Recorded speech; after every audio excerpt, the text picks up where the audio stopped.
Hello বন্ধুরা, merry Christmas. এই ক্রিসমাসে সবাইকে আমার পরিবারের তরফ থেকে সবাইকে আন্তরিক শুভেচ্ছা। এই বড়দিন সবার খুব খুব খুব ভালো কাটুক। তো বড়দিনের স্পেশাল প্লাম কেক নিয়ে চলে এসেছি আপনাদের কাছে। তো এই রেসিপিটা ভীষণ সুন্দর, ইউনিক।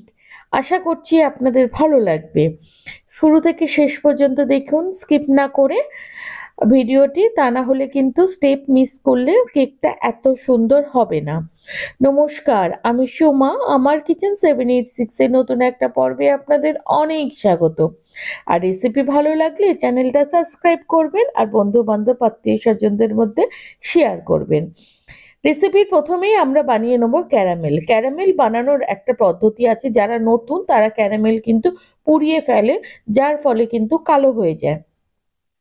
তার জন্য কড়াইটা প্রথমে না একটু গরম করে নেবেন, তারপরে চিনিটা দিয়ে নাড়বেন না, একটু পাতিয়ে দিয়ে নাড়বেন না। এই যে দেখছেন চিনিটা একটু গলতে শুরু করেছে, এখন একটু নেড়ে দেবো। বেশি নাড়বো না, অল্প নেড়ে দেবো। কিছুক্ষণ নাড়ার পরে আমি এটাকে স্টপ করে দেবো আরো কিছুক্ষণ গলার জন্য। এই যে দেখে আরো কিছুটা গলে গেছে।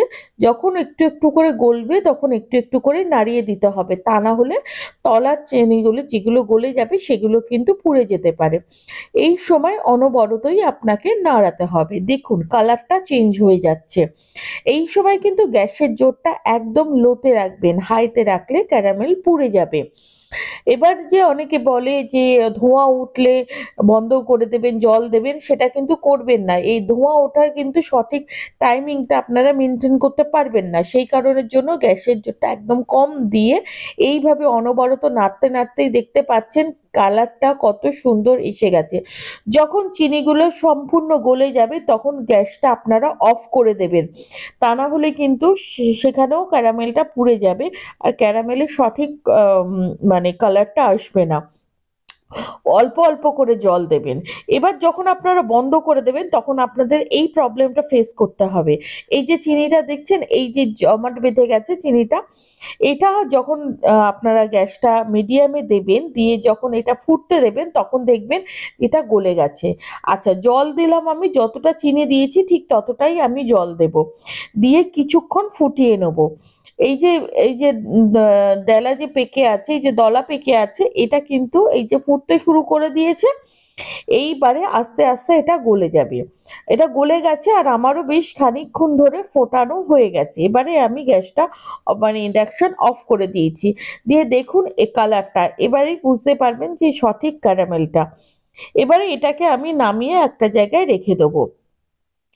বাটিতে আমি নিয়ে নিয়েছি 1/4 কাপ দুধ, আর 1/4 কাপ তেল। তেলটা হচ্ছে খাওয়ার তেল নেবেন, কিন্তু ভাজা তেল যেন না হয়, ফ্রেশ তেল নিতে হবে। দুটো মিশ্রণটা আমি খুব ভালোভাবে এটাকে নেড়ে চেড়ে মিশিয়ে নেবো, দুধটা আর তেলটা। আচ্ছা, দুধটা কিন্তু আপনাদের রুম টেম্পারেচারে নিতে হবে। এবারে আমি দিয়ে দিলাম এখানে 1 কাপ ময়দা। আচ্ছা, আমি এখানে মেজারিং কাপ মেপে করেছি। আপনারা মেজারিং কাপ না থাকলে আপনারা কিন্তু আপনাদের ঘরে যে কাপ হোক বাটি হোক সেটা মেপেই করবেন। এবার দেখুন ক্যারামেলের কালারটা, যদি আপনারা এই প্রসেসে করেন তাহলে এই রকম কালার আসবে। আর এই কালারটা যে এত সুন্দর হয় না, মানে আপনাদের সামনে থেকে দেখলে আরো ভালো বুঝতে পারবেন। এবারে ক্যারামেলটা দিয়েও আমি খুব ভালোভাবে এটাকে মিশিয়ে নিলাম। দেখুন ব্যাটারটা কতটা থিকনেস এসে গেছে বেশ খানিকক্ষণ ধরে মেশানোর পরে। আচ্ছা, আর একটা কথা বলে রাখি, মেশাবেন কিন্তু খুব আস্তে আস্তে, খুব জোরে জোরে মেশাবেন না, তাতে কিন্তু কেক ফেটে যেতে পারে। এখানে আমি দিয়ে দিলাম গুঁড়ো দুধ। আপনারাও চেষ্টা করবেন গুঁড়ো দুধ দিতে। গুঁড়ো দুধ দিলে কেকের টেস্টটা অনেক বেশি হয়ে যায়। 3 চামচ আমি গুঁড়ো দুধ দিয়েও খুব ভালোভাবে আমি মিশিয়ে নিলাম। এবারে দিলাম আমি 1 চামচ বেকিং পাউডার, 1/2 চামচ বেকিং সোডা। আপনাদের কাছে এই দুটো না থাকলে আপনারা ইনো দিতে পারেন। 1/2 চামচ দিয়ে দিলাম আমি আম, এ, মানে দারচিনি আর লবঙ্গর গুঁড়ো। আর 1/2 চামচ দিলাম আমি এলাচ গুঁড়ো। 1 চিমটা দিয়ে দিলাম নুন। দিয়েও আমি এই মিশ্রণগুলো খুব ভালোভাবে মেশাবো। এই কেকের টেস্টটা দ্বিগুণ বাড়িয়ে দেয় যদি এর মধ্যে আপনারা একটু ভ্যানিলা এসেন্স দিয়ে দেন। এই যে ভ্যানিলা এসেন্স দিয়ে দিলাম আমি, দিয়ে এবার খুব ভালো করে নাড়াবো। আচ্ছা, সেই সঙ্গে বলে রাখি আমি সকালবেলায় কিছু ড্রাই ফ্রুটস ভিজিয়ে রেখেছিলাম। কাজু, কিশমিশ, খেজুর, বাদাম ভিজিয়ে রেখেছিলাম আমি ফ্রুট জুসের মধ্যে। আপনারা ফ্রুট জুস না পেলে কমলা লেবু রস করেও আপনারা রাখতে পারেন, কিংবা টেট্রা প্যাক গুলো যেগুলো আছে ছোট সেগুলোতেও আপনারা দিতে পারেন। আচ্ছা, আমি এখানে হাফ কাপ জুসের মধ্যে ভিজিয়ে রেখেছিলাম। আপনারা ওভারনাইট ভিজিয়ে রাখতে পারেন, তাহলেও খুব ভালো। তা নাহলে অন্তত দেখবেন যে 7 থেকে 8 ঘন্টা যেন ভেজানো থাকে। আর যদি সেটাও না হয়, ইনস্ট্যান্ট করতে চাইলে আপনারা একটু ফুটিয়ে নিতে পারেন, ফুটিয়ে ঠান্ডা করে নিতে পারেন। দেখুন এটা দেওয়ার পরে ব্যাটারটা কিরকম এসছে। সেই সঙ্গে একটা আপনাদের বলে রাখি, যদি আপনারা এটা দেওয়ার পরে দেখুন ব্যাটারটা ভীষণ মানে পাতলা হয়ে গেছে, তাহলে একটু ময়দা মিশিয়ে নিতে পারেন।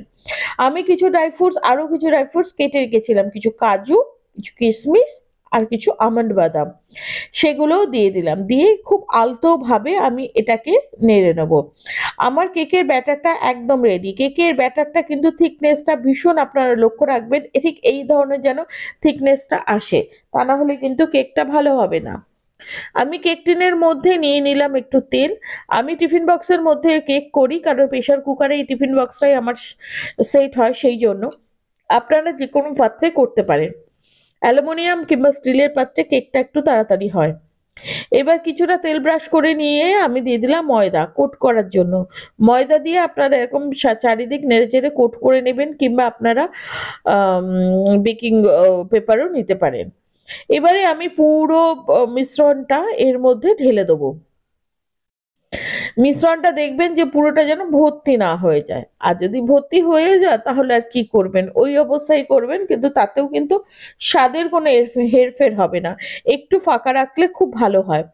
কিছুটা ফাঁকা আছে দেখুন, আমি একটু ট্যাপ করে নিলাম, যদি ভিতরে এয়ার থেকে থাকে তাহলে বেরিয়ে যাবে।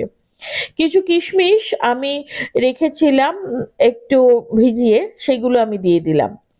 আচ্ছা, আমার এখানে কালো কিশমিশ ছিল না বলে আমি দিইনি, আপনারা কিন্তু কালো কিশমিশ দিতে পারেন। ও আর একটা কথা, আমি যে ড্রাই ফ্রুটস গুলো ভিজিয়ে রেখেছিলাম ওর মধ্যে কিন্তু আমি কিছু টুটি ফুটিও ভিজিয়ে রেখেছিলাম, সেটা আমি বলতে ভুলে গিয়েছিলাম।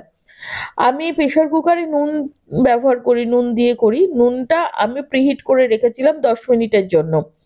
হয়ে গেছে, আমি এটাকে বসিয়ে দিলাম। বসিয়ে দিয়ে আমি কোনো স্ট্যান্ডে বসাই না, দিয়ে এটা আমি 45 মিনিট করব। হাফ অ্যান আওয়ার হয়ে যাওয়ার পরে দেখলাম, দেখুন কেকটা এতটা ফুলে গেছে, কিশমিশগুলো বেশ উঁচু হয়ে গেছে, কিছুটা নিচে হয়ে গেছে। এবারে আমি কিছু ড্রাই ফ্রুটস ওপর দিয়ে সাজিয়ে দিচ্ছি, কিছু কিশমিশ, কিছু কাজু, কিছু টুটি ফুটি আর কিছু চেরি দিয়ে আমি এটাকে পুরো গার্নিশ করে নেব। কারণ কেকটা যখন তৈরি হয়ে যাবে তখন এর কালারটা যেমন চেঞ্জ হয়ে যাবে, তখন পুরো ওপরে থাকবে, দেখতেও খুব ভালো লাগবে। আচ্ছা, আমি প্রেসার কুকারে করার জন্য সাইডগুলোতে দিতে পারিনি, কারণ ভীষণ গরম হাতে লাগছিল।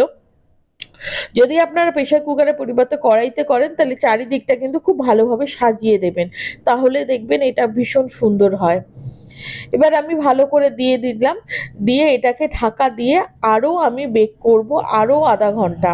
যেহেতু ইন্ডাকশানে করার সময় আপনারা 500 কি 700 মোডে আপনারা রাখবেন, তাহলে 1 ঘন্টার মধ্যে হয়ে যায়। আর যদি আপনারা গ্যাসে করেন তাহলে 40 মিনিট, 35-40 মিনিটে আপনাদের হয়ে যাবে। হয়ে যাওয়ার পরে দেখুন কালারটা একদম মানে এত সুন্দর কালারটা এসছে। আমার ক্যামেরাতে কালারটা একটু অন্যরকম দেখাচ্ছে, বাট সামনে কিন্তু কালারটা ভীষণ সুন্দর। আমি একটা ছুরি দিয়ে সাইডটা কেটে একটুখানি ট্যাপ করে নিয়ে দেখুন কেকটা দেখুন যে কত সুন্দর নিচটা হয়েছে, আর ভীষণ নরম, একদম সফট। কেকের ব্যাটার যদি ঠিক না হয় তাহলে কিন্তু কেকটা এতটা সফট হবে না। এই দেখুন, যেহেতু আমি সাইডগুলোতে দিতে পারিনি বলে সাইডগুলো একটু ফাঁকা রয়ে গেছে, মাঝখানটায় বেশি পড়েছে।